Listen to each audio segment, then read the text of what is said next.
ঈদ উপলক্ষে আজকে রান্না হচ্ছে, দেখতেই পাচ্ছেন। 2 হাঁড়ি বিরিয়ানি হচ্ছে, এদিকে আলু ভাজা হচ্ছে।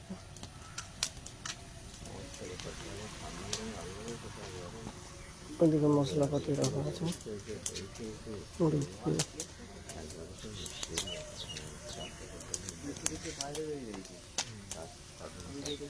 Soupy super restaurant.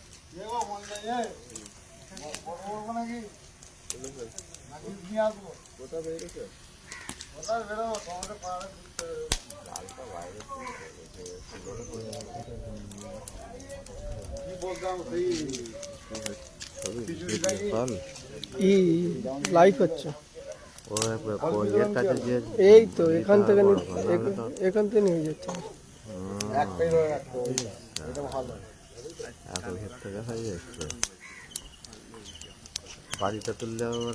आप देखे लाठी চালাতে হবে। আমি বলছি একটাতে মনিরুল অত মুক্তা হবে না, অত দুবনে তো এইটা আর দুবনে ওটাকে একটু খালি করে দাও। হ্যাঁ উপরে রাখ না, সুবিধা এই যাচ্ছে ভাইরা তাবারক দিতে, হয়ে গেছে অলরেডি। ডিম 210টা থাকে, 5টা কাঁচা আছে। একটু আস্তে রাখো নালে ভেঙে যাবে।